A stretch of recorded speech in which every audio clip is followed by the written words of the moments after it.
All right, everybody, here we are with episode 50, Wayne, of Now Showing with Mike and Wayne. We've done 50 of these episodes. They've been a lot of fun. It's great to keep on going, and we're going to keep going. We're going to be hitting our year anniversary very soon here. How was your week, Wayne? How's everything going?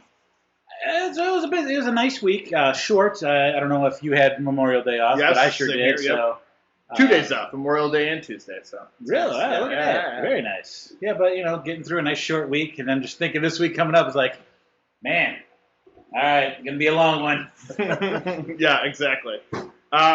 So before we get into our topic this week, this I have a story. It kind of ties in a little bit. I was listening to another podcast this week, WTF with Mark Maron. I don't know if you're familiar with that. I know you're familiar with Mark Maron from Glow. He's had his own podcast. That's how he kind of stayed relevant when he wasn't really doing a lot of comedy and he wasn't in a lot of movies. He did his podcast. He's one of the first comedians to start kind of making money off the podcast. And he had our boy William Zabka on this week. And our topic, so everyone knows, is going to be revenge. And there are many different types of revenge. We're going to get into them. But one of them, too, you think about it, Karate Kid, William Zabka, Johnny. He's getting, it's a revenge in a way that he felt he was mistreated as a kid, like his entire life. So it's getting revenge on the people that kind of did him wrong, which include our hero of the Karate Kid series, Daniel LaRusso. So it's an interesting, I think, kind of twist on the whole revenge tale. It's a great interview, though. If anyone that hasn't listened to Mark Maron, he's really fun to listen to. He is very liberal, so if that does come off in quite a few of his podcasts. So if that bothers you, don't listen.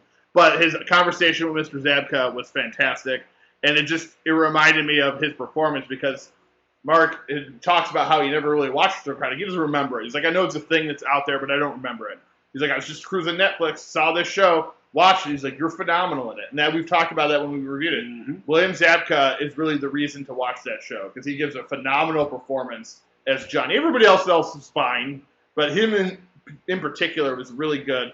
And I thought it was a nice way to start off our revenge topic, talking about a guy who maybe didn't seem redeemable all those years ago, but now he's a very redeemable character, kind of looking out for his own revenge in a way. He's actually getting revenge against himself and the person that he was, if you think about it. Would that be more of avenging or avenging your self-vengeance, I guess. Yes. But, you just cannot help but root for Johnny in that series. And like you said already, he is the reason to watch it, honestly. You get all the nostalgia and you get all the warm tinglies, but you really just see character growth. And it's just the best kind. It's really, I'm going to go on and on about it. So. Well, we'll talk about the season 4 when it comes out later this year. But I just wanted to bring that up, kind of draw more attention to Cobra Kai. Yeah. People need to watch this show. If you're interested, go listen to that interview on Mark Maron's podcast. It's a really good interview. I know I'm going to. I was not aware of it before, but I'm definitely going to check that out. Probably when I'm in the car or driving home. Yes, it's well worth it. I think you'll enjoy it. He does talk about back to school, and that is one of his most favorite times on film, like making a movie, because they just had a ton of fun. Yeah. So he does. Yeah, a couple anecdotes there he gives too about how they basically only wanted. They're like, "Where's Johnny? We want Johnny." He's like, "Well, I'm a person." So Johnny's in the Karate Kid, so it's good stuff there. But we'll go ahead. We'll get into our topic as I talk about. It is revenge this week. So they say revenge is a dish best served cold, Wayne, or is very sweet. There are all different types of revenge. You've got the obvious. You killed my family, I'm going to kill you. Or we talked about John Wick already. You got John Wick, killed my dog. I'm going to murder your entire family. Yeah. Just listing off movies that have revenge in the title. The 1984 classic, Revenge of the Nerds. For all of my Star Wars peeps, Revenge of the Sith. And did you know that Return of the Jedi was originally called Revenge of the Jedi? That would have made a lot more sense. But revenge is not the Jedi way. It's true. They're like it's like karate. You're not supposed to use it for defense, not for battle, right? There's plenty of movies. There's actually a movie I'm going to talk about today that is just simply called Revenge. But we'll get to that. There's also a TV show called Revenge. The first one I want to talk about is kind of, I think, the quintessential revenge film. Let's say this. There's two, especially in the horror world, that you think of. The one that you think of, I actually haven't seen, and that's I Spit on Your Grave. And I don't know if you're familiar with this movie, Wayne. It's apparently very difficult to watch. It's a movie. It's supernatural. A girl gets raped and murdered, and then she returns from the dead to exact her own revenge. So there are a lot of movies that are similar. They've remade it. They've given sequels to the remake. But the other one I think of a lot, and I think it's very comparable. It's had a remake recently. Is Death Wish, the 1974 Charles Bronson, directed by Michael Winner, produced by Dino De Laurentiis, written by Wendell Mays, starring Charles Bronson, Hope Lane, Vincent Gardenia, William Redfield, Stuart Margolin, Stephen Keaton, as one of the bullies and rapists in this movie, Jeff Goldblum. People may not know that, one of his earlier works. He played a thug, if you will, a bully. And so it's the story of a man who's just a regular dude, and I think he's like an ad executive or something like that, something generic. And he's just at work one day. His wife and daughter are at home. Someone breaks in, rapes or murders the wife, rapes the daughter. Daughter's in like the ICU, like the whole movie. And so he goes to the police. He does the right thing, and then he decides that the police aren't doing what they're supposed to. So then he takes it into his own hands, and he becomes a vigilante on the streets.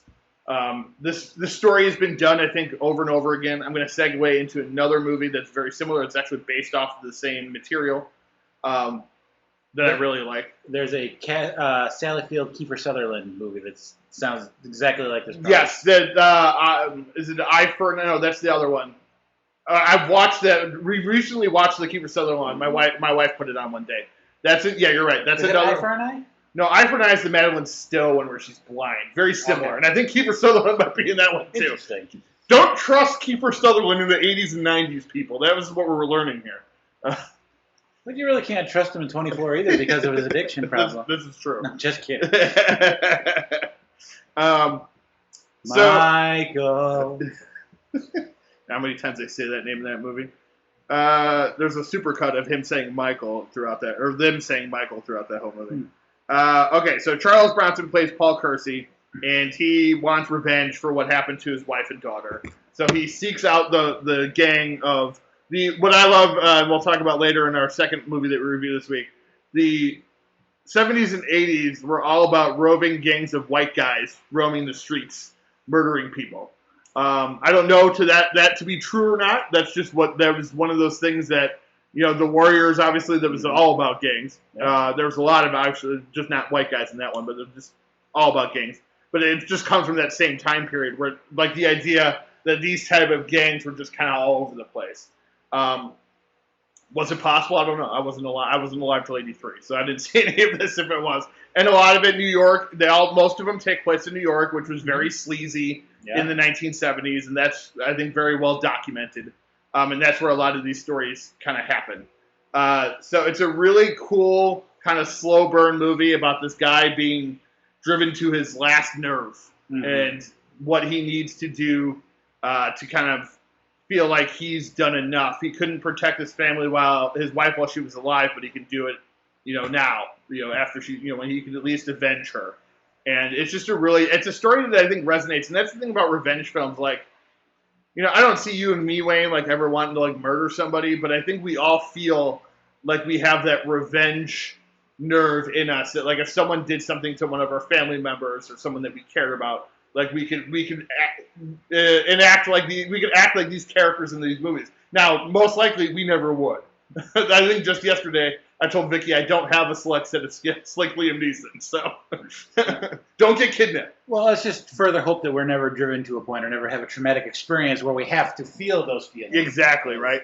But I think it's just something that we all like to think that we would. That's why we like these movies so much, because we like to think that we would be these people. Sidebar, as you have witnessed me in traffic when I am wronged by another driver. This is true. All thoughts and common sense go out the window. Yes. So everybody watch out for Wayne when he's driving, because he can get a bit just crazy. Don't drive like a jerk. This is true. It can all be solved by not driving like an asshole.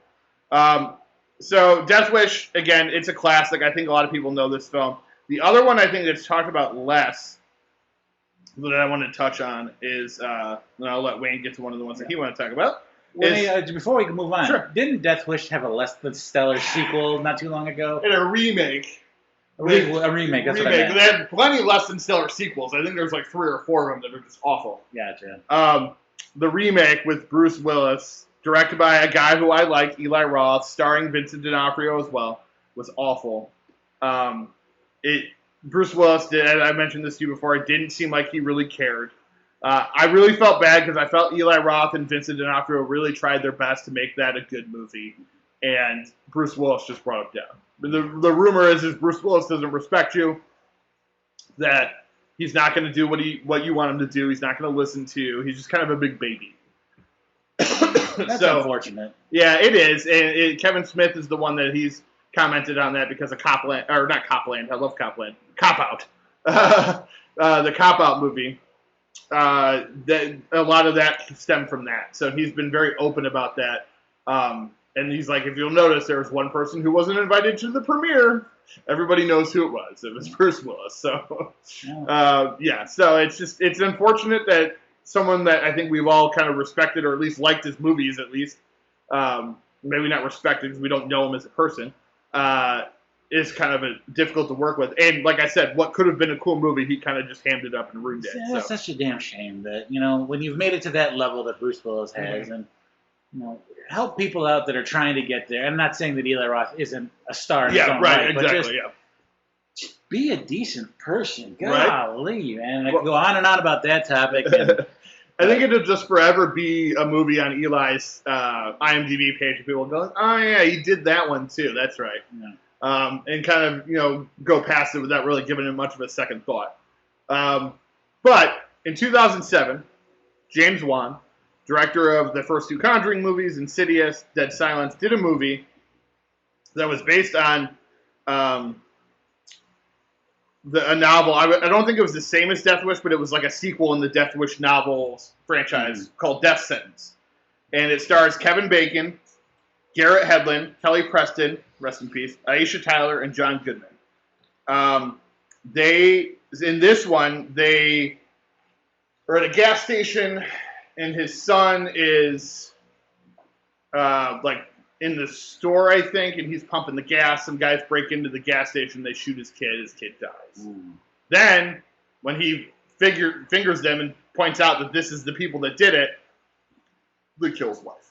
So now you have a guy who has nothing left to live for and is just bent on vengeance. And it's a really great performance from Kevin Bacon.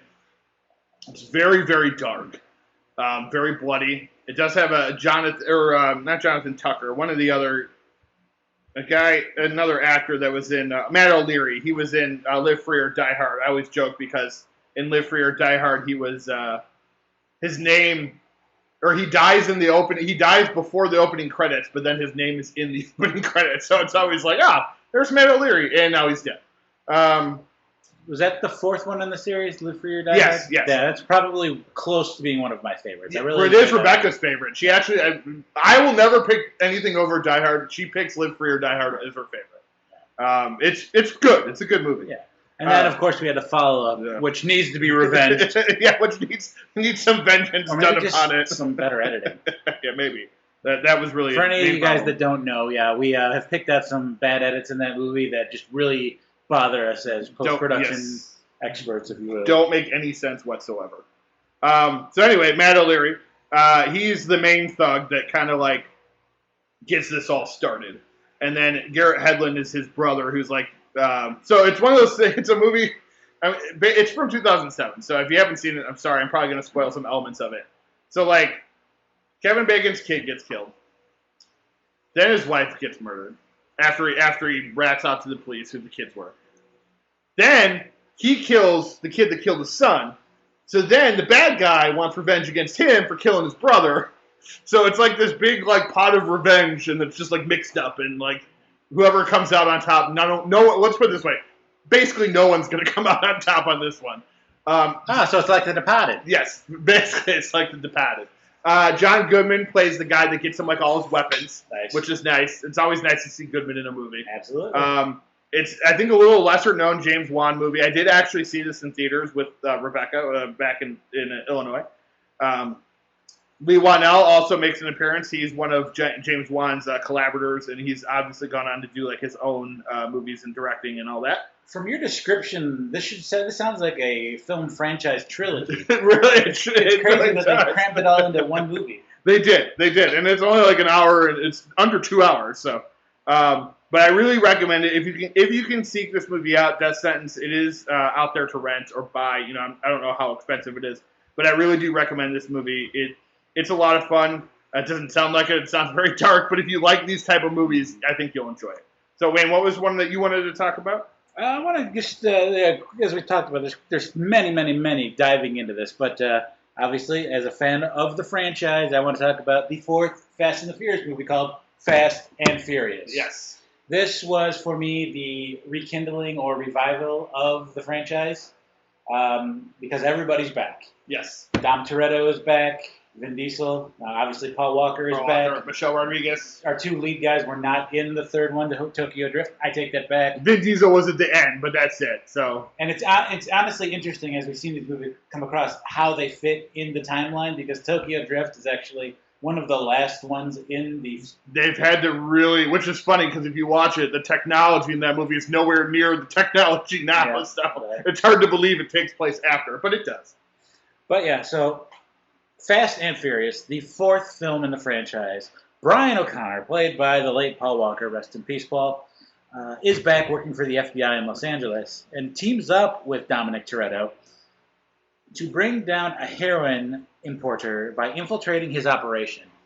This is the film where Letty is killed, quote unquote, and thereafter revenge. Yes. And what's interesting about this is because Brian really has to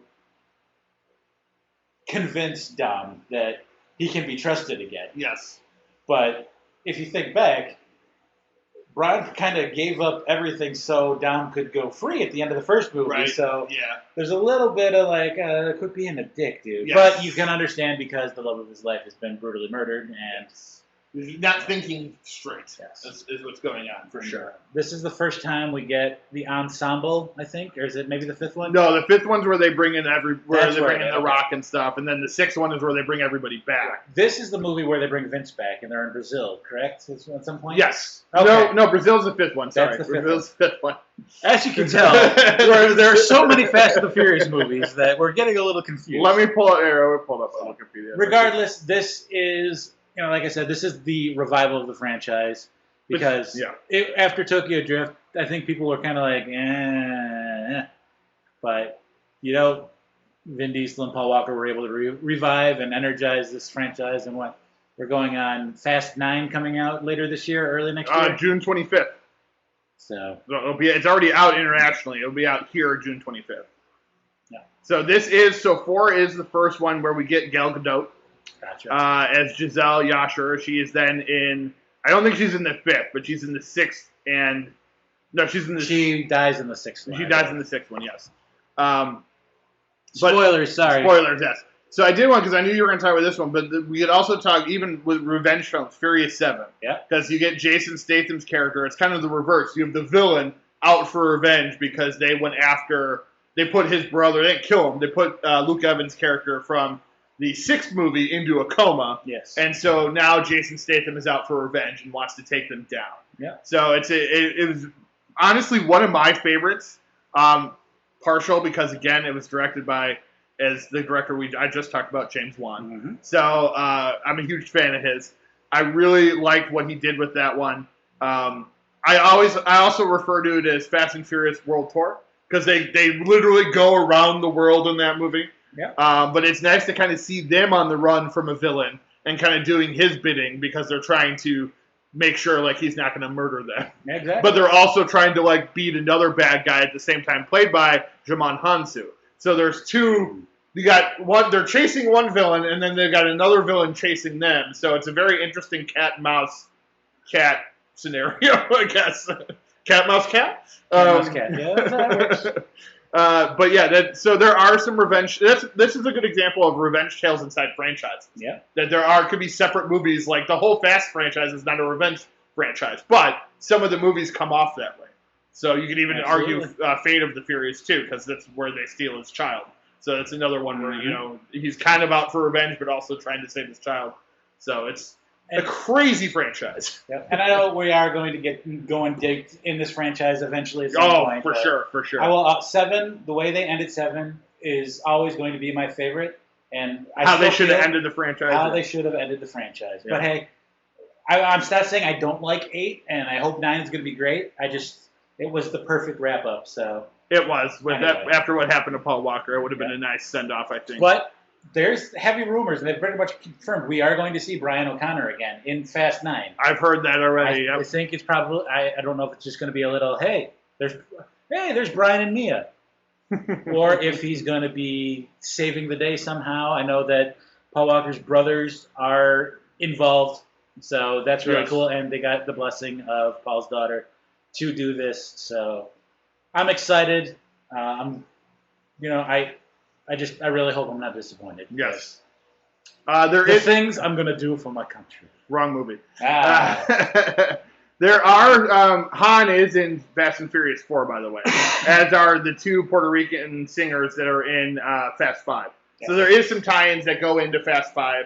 Obviously, as we know, Han is back again in the new one, so we'll see how that all turns out. Well, isn't Jason Statham the reason Han was attacked the way he was? Yes, so. That we find out, yes. As they re-edited parts of Tokyo Drift. They made it work, though. They did. It was semi-believable. I believed it. Yes. Like, all right, I'm not going to question too much. Well, that's how they did that. I give them credit for doing a good job tying it in as they did. Yes. All right. The next one I want to talk about, Wayne, is I think a lot of people probably know this movie based on hearing about it and not necessarily seeing it, because it's a bit strange. In 2018 came this movie called Mandy, starring the living legend Nicolas Cage, and also Andrea Riseborough as Mandy, Linus Roach, Ned Dennehy. Yeah. Let me just jump in real quick here. The number of Nicolas Cage revenge films off the charts. There's a lot. I didn't even think about this one until we started right now. Face Off. Oh, the ultimate revenge movie. Yep. You've got Con Air. You've got The Rock. There's a lot of movies where he goes out for revenge. The one where he's the demon spirit guy. Drive Angry. I love Drive Angry. Oh, it's so deliciously bad good. Oh, God, it so is. But yes, you can't have a Nicolas Cage movie without some form of revenge. Usually. Mandy is a movie, it's somewhat hard to explain. It's a husband and wife kind of living in a cabin, and she kind of gets taken in by this cult leader who then, messes with her mind and then murders her. Oh, Trumpism. Yeah. So Nicolas Cage's character, finds all this information out, obviously, and he, it is very similar to like a Drive Angry, but it's very artsy, it's very colorful. The people, if they may know about this movie, may know that the posters is very lots of purples and blues and stuff, and pinks. And it's this crazy movie where Nicolas Cage gets in a chainsaw fight, and there's blood, there's guts, there's gore. It seriously is a fantastic and loving. I love this movie. There are people though that are going to watch and be like, "What the hell did I just watch?" That happens a lot in a lot of movies that I like. I am proud to say that I did just purchase a Mandy T-shirt with Nicolas Cage's bloody face on it. I'm excited to wear that for the first time. I gotta say, just hearing this topic and looking at the poster, I was like, I immediately went Barry Manilow, man. Yeah. Oh, Mandy, you came and you gave without taking. They should have used that song. I don't think it's in there. That would have been awesome during the chainsaw fight, I think. It would have been. And they're classified as a hippie cult, which is weird that they kill someone because they're hippies. But I guess so did Charles Manson. So, and he was a good point, hippie. sir. I didn't even put that together. He was a big hippie, so who loved the Beatles. He didn't kill anybody. Yeah, he just incited a group of morons to act on his will. Sound familiar? It does sound a little bit familiar. Nicolas Cage plays Red Miller in this movie, so kind of him ending covered up in blood is kind of poetic, if you will. It's a really just crazy movie. I know it may not sound like anyone's cup of tea, but if you get a chance to check out Mandy, it's on Shudder. Joe Bob just did it as part of his show as well, which I've yet to watch that episode, but it's a really crazy movie, and I would love people just to watch it, even if you hate it. Watch it and tell me you hated it. I'm okay with that. Just watch it because it's that crazy. It needs to be seen. All right, Wayne, you got something else you want to talk about? Yeah, let's see. I think we would be remiss to not mention the Ocean's movies, the Ocean 11. For sure. Not the originals from the '60s with the Rat Pack. Where I'm going to focus on the probably the most successful, the most entertaining, and it's going to be the Ocean's 11 with Soderbergh version with Clooney and Pitt. Yes. And of the three, there's kind of revenge in each of them. Obviously, Danny Ocean takes revenge against Andy Garcia's character in the first one. Terry Benedict, yep. And then obviously Terry Benedict takes revenge on them in 12. It's another one of those franchises where it's just revenge upon revenge upon revenge. But Ocean's 13 is my favorite of the three, where you get Al Pacino as the evil casino boss going after his 5th Five Diamond Award. I think 5th, 6th, 7th. He's got a lot of Five Diamond Awards. And you know what? Not today. Not this time. No. Basically, Pacino's character screws over Ruben. And again, I'm being very vague about this because if you aren't familiar with the Ocean's franchise, take 9 hours out of your day, go watch them. Just do it. I know it sounds like a lot. Order some pizzas, get some drinks. They're worth your time. You'll love it. So yeah, Ruben has been wronged. Ruben has a heart attack and kind of a little mental break from reality because of that. And Danny Ocean and company will not stand for that. So, like all three of these movies, an elaborate twists and turns and planning, and he's on whose side? What a double cross. Yeah. It is just a cinematic adventure. But again, they're going to take revenge on William Bank, again, his new bank casino. So you not only get Ruben paid back, but show him you shook Sinatra's hand. You don't do these types of things. Yes. That's obviously the whole premise of the movie. Yeah. You shook Sinatra's hand. So yeah, again, incredibly vague. But as you know, this is a great trilogy. Well, actually, it's more than a trilogy with Ocean's 8. Now a quadrilogy. But yes, the Ocean's movies, definitely worth your time, definitely enjoyable. All right, so I'm going to jump into what's easily one of my favorites, and it's Payback from 1999. Yes, Porter. Mel Gibson and his 70,000. Don't say 140,000. It's 70,000. My suits cost more than that. That's just mean, man. That's just mean. He just wants the money he was owed. He doesn't want any more. He doesn't want any less. So Payback centers around Mel Gibson's Porter. It's directed by screenwriter Brian Helgeland. I don't know if it's his first movie, but it's one of his earlier directorial movies. It stars Mel Gibson, Greg Henry as the great Val Resnick, Maria Bello, David Paymer, Bill Duke, Deborah Kara Unger, John Glover, William Devane, Lucy Liu, Jack Conley, Chris Christopherson. It's a ridiculous cast. And so Porter, played by Mel Gibson, is a guy who's doing a job with Val Resnick. And when they go to split up the money, they do a job with it's Porter, Porter's wife, and Val. And Porter's wife and Val screw him over. They shoot him, leave him for dead. He manages to get to a guy to pull the bullets out. Obviously, it's a doctor, but it's like an underground doctor. It's not like an actual hospital. I think it might be like a vet or something like that. And he's just basically set on revenge. And he doesn't necessarily want to kill people, but he doesn't mind killing people if you don't give him what he wants. And so he sets on this bloody revenge trail to recover his $70,000 from his wife and his partner. And he just basically kills anybody in his way. And the bad guys, while it's not difficult to just hand over $70,000, they don't feel like they need to hand him over $70,000. He's just one person. Well, this one person basically dismantles an entire mob organization, and it's great. And you just mentioned one of James Coburn's lines, and actually I didn't mention him. He's not in this little cast thing here, but James Coburn plays one of the guys, and that's where the famously says he's here for $400. He wants his $140,000. Like $70,000. $70,000. I got suits that are more expensive than that. as Wayne already said. So it's got great one-liners like that throughout. It's played for laughs. It's dark comedy, I would say. Yes, absolutely. The two crooked cops that steal his weapon and leave him with one of theirs. It's like, and you think you're not gonna get not blackmailed, but it's blackmail. I mean, it's well, he uses that weapon to kill a bunch of people, and what's that called? What's the crime? We got to be better criminals, man.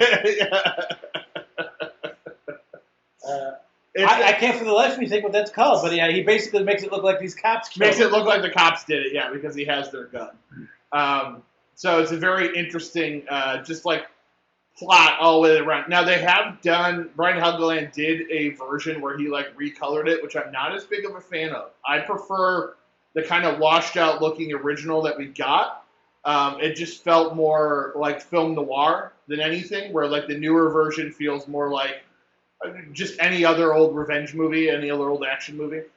So I actually have my old DVD copy because I can't get that original version like on digital or on Blu-ray. So I'm trying to find it online right now as we talk because I want to watch it now that we're talking about it, and I can't find it. All they have is the payback, like it's the director's cut something or other, which isn't terrible. It's still a good version of the movie. It's just different. It's a little different.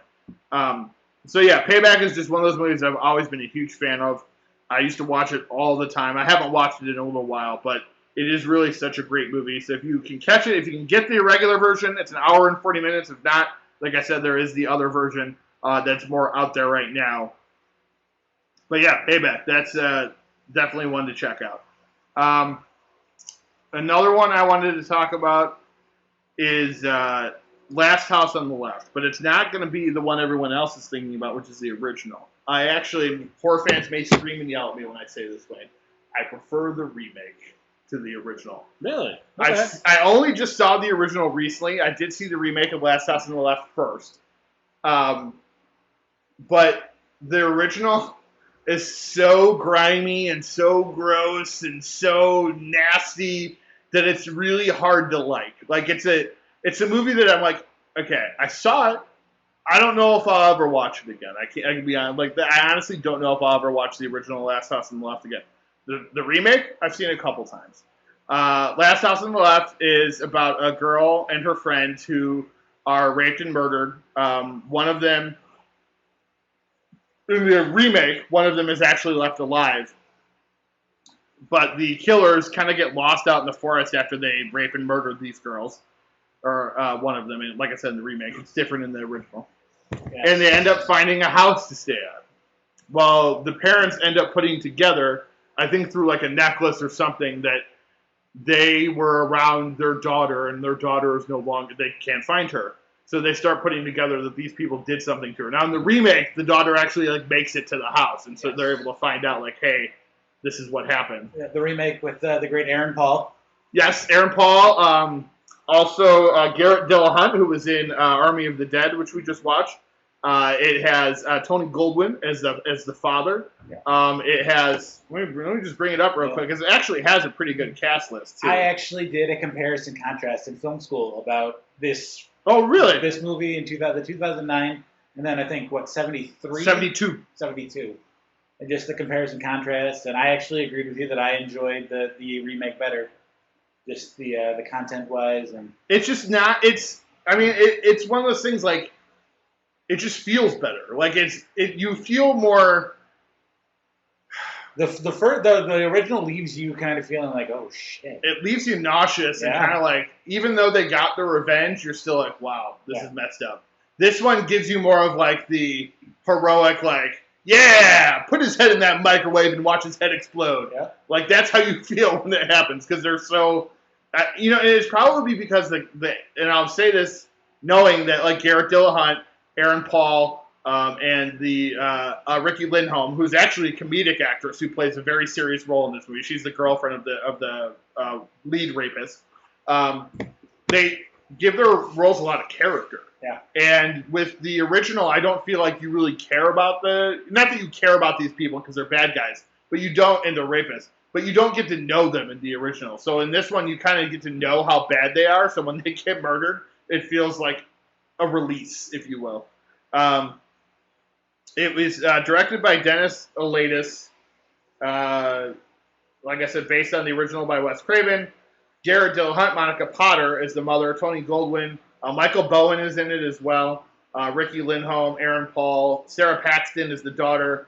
Martha McIsaac is the other girl, her friend. Spencer Treat Clark plays the like mute brother of Garrett Dill Hunt's character and the nephew to Aaron Paul's character. It's just very like a very fun watch, I would say. As dark as it can be, obviously, because it deals with the subject of rape. Obviously, the trigger scene where the rape takes place is hard to watch, hard to get through. But it's a lot more easy to take in than the original. Yeah, because that's... Yeah, absolutely. There's a very long rape scene in the original movie. That's what it's known for. So I only recommend that to people that are like Wes Craven or horror movie completists, that like you have to see like the most controversial films ever made. So Rebecca? Oh, that's one. That would be the main reason I would suggest watching the first one. The remake, if you could seek it out and watch it, I recommend it. It's really, to me, I thought it was really well done. Wayne, is there something else you wanted to talk about? Let's see. What else is on the list here? I think we may have covered all the stuff that I wanted to talk about. Let me just check really quick here. I closed the window, so I think I might have. Let's see. Talked about that. We talked about that. Yeah, we're good. We could just go on to the review of the week. All right. Well, I got some recommendations. I got some recommendations here from other films. The Perfection, which is on Netflix, which I should have talked about during our Netflix episode. I love this movie. It's a horror film. It reminds me of like an Italian-style horror film. So if you're into those kind of films, check it out. It's really, really good. Carrie is a classic horror film. The revenge comes late in the movie, obviously, and she gets the bucket of blood on her head, and then all hell breaks loose for real. She goes on a murder spree. Mm-hmm. As long as we're talking about Netflix and revenge and stuff, obviously Stranger Things. Especially the first season where Eleven's taking revenge on everybody. Yep, exactly. You're right, there's another show, Revenge. There's a TV show, Revenge. There's a movie from a couple years ago called Revenge, which is really good. Very similar to I Spit on Your Grave, kind of, except there is no real rape involved. She is there to, I can't remember if she's a prostitute, but she's there for like that main reason. And they do something bad, and so they try to off her, and she falls off a cliff, but she doesn't die. And so she kind of pulls herself back together, and basically the only way out of where she's at is to go back to the house where there's like someone in a helicopter who's going to pick them up later. So she has to go back and kind of face her demons, which are these three guys that are trying to kill her. It's a really, really cool movie. It is on Shudder. It's a Shudder exclusive, I believe, but it was really, really well done. I really like Revenge a lot. Law-Abiding Citizen, we mentioned John Wick, Promising Young Women, Peppermint, and A Good Woman is Hard to Find. A Good Woman is Hard to Find is another one that just hit Shudder. I saw it before that. It's really well done. It has the woman from Mayans in it. What's her name? Sarah Bulger plays a woman in A Good Woman is Hard to Find, who is a wife, and she gets involved with this kind of drug dealer, not on purpose. Like, he comes into her house and like makes her be involved. And so these drug dealers think that she was in on this guy stealing all their money and shit. And so then she goes just nuts, like goes on this revenge trail that is ridiculous. You just have to see it. It's really, really well done. I may not have sold it on my description, but it's really worth it. Trust me on that one. All right, so then we're on to our next segment, which is Reviews of the Week. And this week, we got two movies, as we do every week. We're just going to put them all under one category now. But the first movie, I think it's a movie a lot of people were waiting for, and it is The Conjuring, The Devil Made Me Do It. Set in 1981, starring Patrick Wilson and Vera Farmiga. This is the latest in the Conjuring universe, if you will, out of 8 films. This one is directed by Michael Chavez, who takes over for James Wan, who did the first 2. Wan, obviously, still a producer on the film. It stars Patrick Wilson, Vera Farmiga, Ruairi O'Connor, Sarah Catherine Hook, and Julian Hillard. It's based on a true story, as are most of these movies. It takes place in 1981 when a little boy had a demon inside of him, and the Warrens went to exorcise the demon. Um, and it ends up going into another boy, an older boy, Ari. Is it Ari? Arnie. Arnie Cheyenne Johnson. So here's the facts about the story. In real life, Arnie Cheyenne Johnson, killed somebody. And there was in real life there was an exorcism that got this demon out of this boy, and again, got this demon out of this boy if you believe what the story is. This is what's in the book. And then, according to Arnie and his wife, now wife and girlfriend at the time, and the Warrens, the demon then jumped into Arnie, and then Arnie went crazy and killed his boss, or his landlord, and stabbed him like 22 times. So I haven't had a chance to because there are some other cases in this movie, so I haven't had a chance to research those. So when I say based on a true story, obviously you take that with a grain of salt, because the Warrens, as we know, have been proven most likely to be grifters and people that were con men, con women. That was my biggest thing, because I am not a horror movie guy whatsoever. So I struggled with this, but after the first couple of minutes, I was like, Ed Moran and Warren, these guys. They are known frauds. They have been known to use trick photography and extra auxiliary audio to kind of create a sense of dread and feeling. And some would call them con artists. And I don't know. I haven't done a lot of research on them, but there's been a lot of debunking of the stuff that they claim to be 100% truthful. So grain of salt. Don't go into much of that. Just watch the story. Go in to enjoy the movie. It's a ghost story about demon possession and witchcraft. It's entertaining. I thought the performances were really good. I mean, we basically just gave you the plot. A lot of times people like to spend a lot of time on the plot. That's basically the plot. There's a possessed demon. There was a demon who's possessing a little boy, jumps into an older man, and then that man kills somebody. He goes on trial. Now the Warrens are trying to figure out how to prove demon possession. It is the first case in American history, which this is true, where someone tried to use demon possession as a defense. In real life, the judge denied it, and so they used temporary insanity. Basically, they ended up getting charged with manslaughter. Because whatever it was, they didn't think it was planned out or anything. It was not premeditated. Yes, not premeditated. It was just an argument that escalated, is what they assumed happened. He only ended up serving 5 years in prison. Look up the story. The regular story is actually pretty nuts in itself. But the movie then adds in the subplot that there is someone doing witchcraft that caused the demon to go into the boy, and then, again, like I said, transfer into Arnie.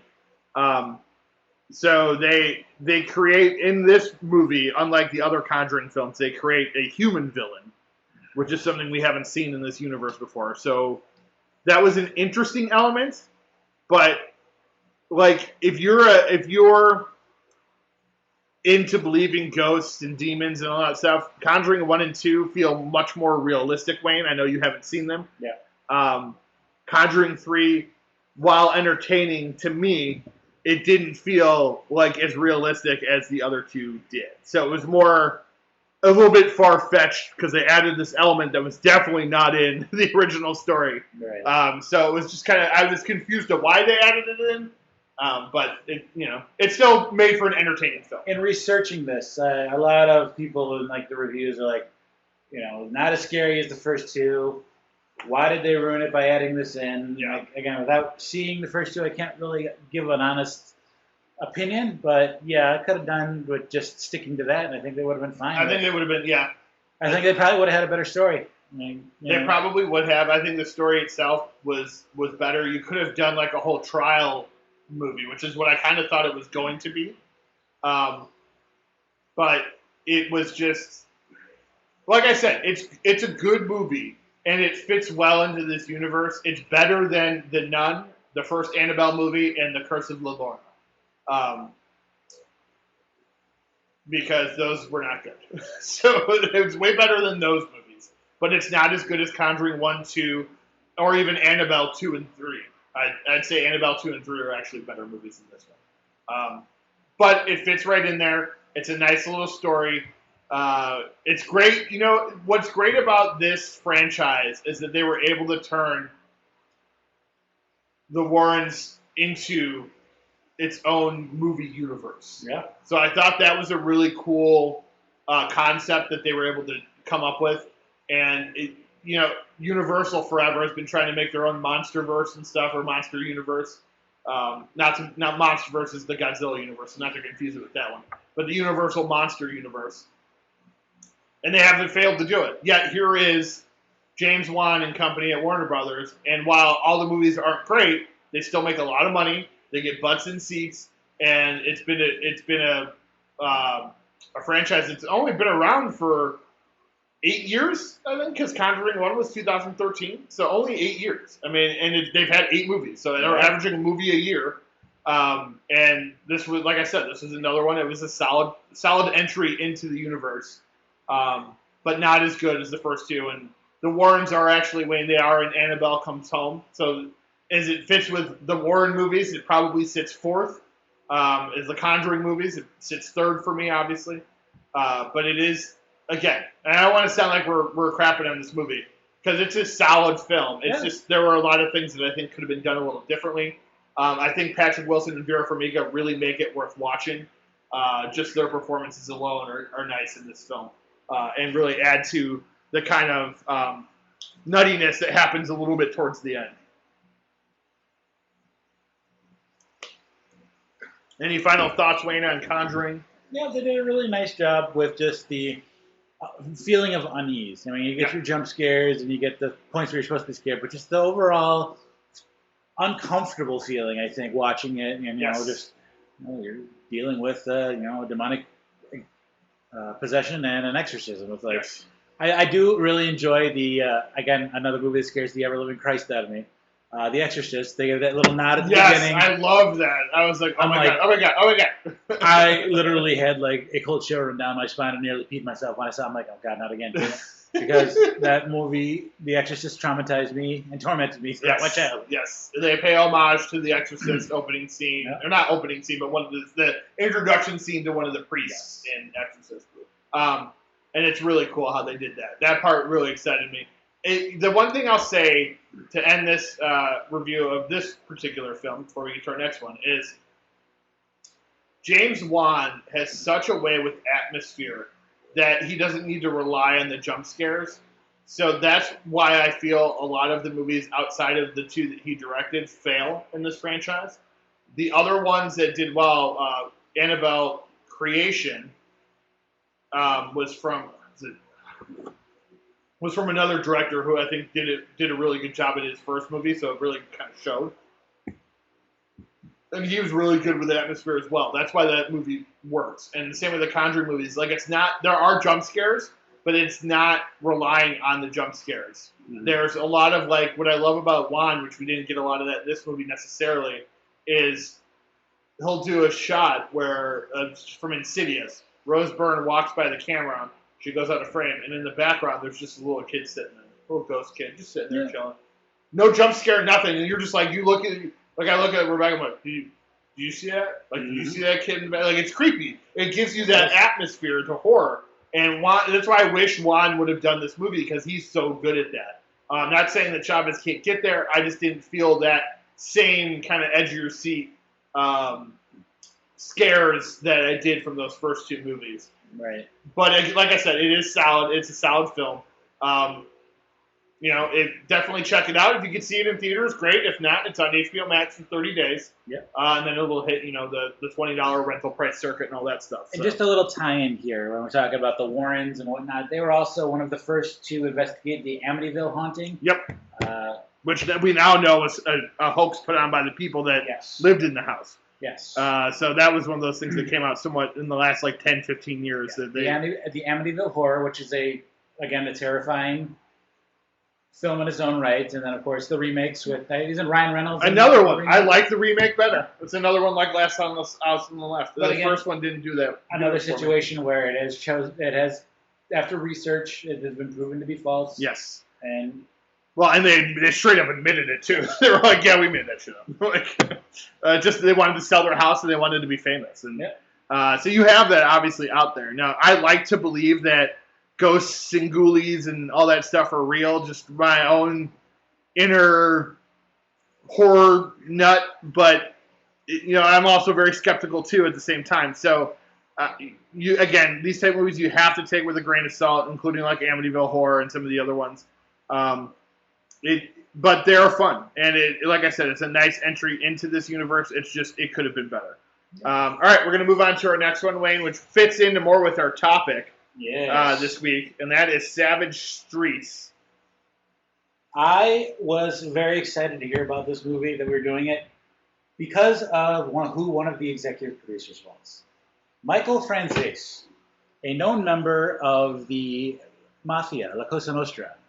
Not really focusing so much on that in his past life. He is actually out of prison, has turned his life around, and is a motivational speaker who has a fantastic podcast.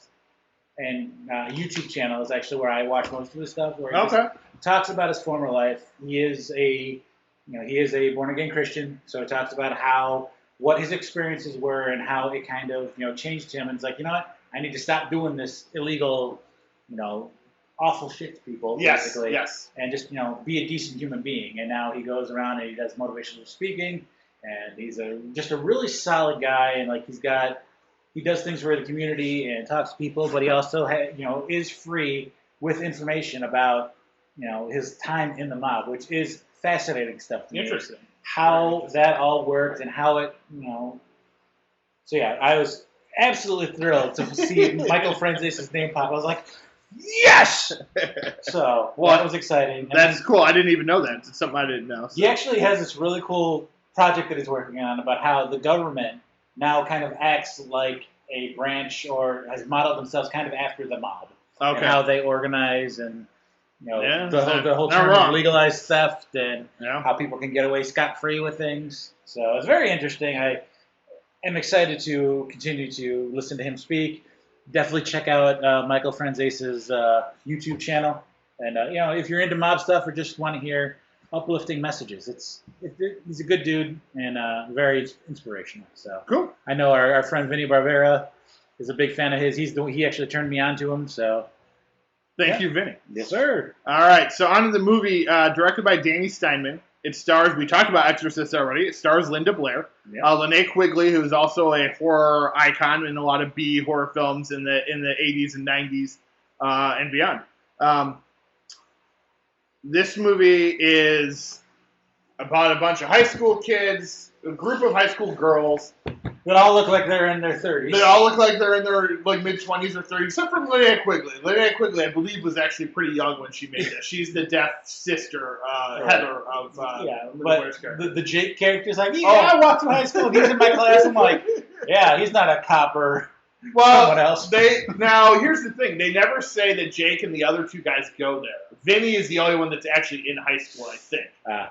So I think those other guys are supposed to be like they're done or they just don't go to school anymore. But you're right. They probably are older than they're trying to play, which happened a lot in the 80s because you cast people that were older. They still do that from time to time. So I got to say, the one-liners in this movie are fantastic. They're great, yes. The Prince Book of iceberg. Yes. Excuse the language, sorry. But. No, there's just so many words that you don't expect Linda Blair to say. You're just like, oh my God, like every time she says one. There's great one-liners. It's somewhat of a slow burn. There isn't, the revenge part of it is the last 20 minutes or so. Yeah. But it's pretty sweet, I would say. Absolutely. This is, I've decided that we're going to review at least 2 movies a week. And instead of doing just a bad movie, we're going to do movies that we haven't seen. So this doesn't really, I didn't pick this movie because I thought it was going to be a bad movie. I was just like, I kind of wanted to watch this, so we're going to watch it. And it's a good, I think, 80s revenge tale, similar to something like a Death Wish, where it's a family member, Linda Blair's character, her sister is raped, and then her best friend is murdered, and so that's her last straw, and she kind of snaps. Yeah. And she does a good job of snapping. That's an understatement. It's like, she still got a little of that demon in her. Yeah, she's right. Yeah, they never got it out fully. And it really is just, if you like this style of 80s like thriller, it's good. And it kind of fits in with like the revenge movies we were talking earlier. So it starts out, they're just like walking down the street. It's like I talked about the roving group of white gangs. This is a roving group of girls that look like they're a gang, even though they're just like high school kids, I guess. It's amazing that there is not a single person of color in this film. There are some. And the gangs and everything we're walking around, it's like, oh my god, these white guys. Yeah, exactly. Well, to be fair, in the girls' gang, there is a black girl, and there is, I think, 2 Hispanic girls. So there is actually, they are more well-rounded in their group, where the guys are just 4 white dudes. Yeah, it's like, really, guys, come on. It's always just, that's always what it is. I don't know why, but it's just one of those things that I pointed out earlier, like, there's always just these roving gangs of white dudes that terrorize neighborhoods in New York in the 1980s. And again, I wasn't alive in New York I was alive in the 80s, but I wasn't living in New York in the 80s. Maybe that's how it was, or in the 70s at least, which is why they made all these movies in the 80s, because they were able to kind of separate it from what used to be. So they're like walking down the street. Of course, the guys harass these girls. They're, like 6, 7 pretty looking girls. So they decide to steal the guy's car and have like a joyride. They trash the car. The guys don't like that. They're upset. So they go to the high school the next day, and they see these girls, and they see the deaf girl, Heather, who's left alone. While inexplicably there is a girl fight inside the shower at the high school for no reason. You can tell the movie was directed by a guy, because he's like, well, they're probably like, well, what are we doing while, she's being attacked? Like, you like fight in the shower or something? Like, you could just totally see like that being like just a total guy moment. Like, well, you're in the shower, maybe we have a fight. And so you got half-naked girls, you got full-naked girls fighting each other. So she then she goes to the one character's house, Vinny, because she overheard him apologizing to her sister in the hospital. And Vince is played by Johnny Venokur. And so she threatens him, and he tells her like where their base is, essentially, and that they murdered her friend. She, at this point, did not know that her friend had been murdered, who was also pregnant and was about to get married. So there's a lot going on there. And it's interesting how they play it out in the end. The deaths are pretty violent, I would say, of those 3. There's a bear trap involved. There's an arrow. I don't know if she's very good at shooting arrows, but apparently she is. They do a lot of like I did like Wayne, her sass mouth at the end, where she was like kind of toying with them a little bit. Like it was reversing the page on the whole thing there, because it's like the guys were chasing the girls through the movie, and then at the end they become the mice, if you will. Which I thought was a great turn. It was great to see Linda Blair kind of do that character, I thought. I'm kind of disappointed I hadn't seen this movie up till now. Like, I would have liked to see it. Apparently there is like an unrated director's cut out there that is unavailable, but so I would like to try to find that and see if I can watch that. But it's well worth your time, I think, if you have Amazon Prime. It's only like an hour and a half long, so it doesn't take long to get through. It's a great little kind of piece of the 80s. Compared to like Class of '84, Class of 1999, which is a sequel to Class of 1984. It's that type of film where you're just like good kids fighting against bad kids, and the adults really don't give a shit, I guess. Like, that's kind of what it comes down to, is the adults aren't really involved. But it's a fun little movie out there. I definitely recommend watching it. There, again, another trigger warning. There is a rape scene. As we talked about, the sister does get raped. They do show some of it. They don't show all of it, but they do show a good portion of it. So if that makes you uncomfortable, do not watch this movie. But yeah, Savage Streets, check it out. It's kind of just a piece of history, I think. It's always nice to see actors like Linda Blair. The most things I know her from are The Exorcist, and then when she did Repossessed, which was a spoof of The Exorcist, where she basically played like an older version of herself. That's really the main things I had seen her in, because she hasn't really done much in the last 30 years. Right. Or 20 years or whatever. So yeah, it's just an interesting kind of piece of history. For Linda Blair, you haven't seen the 1979 classic Roller Boogie? I have not seen. Neither have I, but I'm just going through her filmography right now. I'm like, well, isn't that a thing? She did, yeah. She did a lot of movies from even before it looks like before Exorcist. She did 2 movies before Exorcist, and then after Exorcist, she did a ton. This is just maybe we'll watch some other ones. I'm sure there's some other ones that are on Amazon. Educational moment of the day. I didn't know she had a role in Scream. Oh yeah, she did. Yeah. Yeah, obnoxious reporter. Yeah, she's one of the reporters with Gail Weathers. That's right. It's at the school, I believe. It's a great little cameo, obviously, from someone in horror history. It also, I watched. All right, so that's our reviews for the week. So we're gonna go into that's our reviews of the week. We're gonna go into what we've watched this week. Another tie-in I have for this week. I watched Mother's Day, which is watched it through Joe Bob. It was the first one of this season. And Mother's Day is a movie about a mother and 2 redneck sons of hers kidnap these 3 girls, rape, murder, all that, like one of them, and then they're like revenge. Basically, the 2 girls that survive are out for revenge. Mm-hmm. There's a Scream tie-in though, because there's a scene where one of the guys gets a TV thrown on his head, which happens in Scream. You've seen Scream with Stu, with Matthew Lillard's character. So when I saw that, I was like, oh, I wonder if that was Wes Craven paying tribute to Mother's Day, which I had never seen. I've seen the remake to Mother's Day, but not the original. And it was an interesting little tidbit. And then the fact that you brought up Linda Blair being in Scream just reminded me of that. Yeah. So just the fact, that's another thing I love about horror films, is that you see homages in every film, basically, that's made now. Even, I'm sure, in Mother's Day, there was homages made to Halloween and Texas Chainsaw Massacre and stuff like that. And then you see people who love little movies like Mother's Day, which most people never hear of. And they're like, oh, I'm going to shoot this scene like Mother's Day. And everyone's going to know what it is. And, maybe half the audience knows. So Mother's Day is a little revenge movie from the 80s. Bloody, goofy, kind of funny at times, too. Interesting watch. No one else. Oh, we finished Mayor of Easttown, which is the new HBO series with Kate Winslet. Really, really good. Nice. Really well done. At the moment, it's staying as a limited series, so 7 episodes. But I wouldn't be surprised if they picked it up for another season just because of how popular it was. I read some articles that said it brought appointment television back, which appointment television is waiting each week for the next episode. That's something we don't like to do anymore. We like to just binge watch. And I guess Mayor of Easttown, the ratings were so good that each week people were returning to watch this show.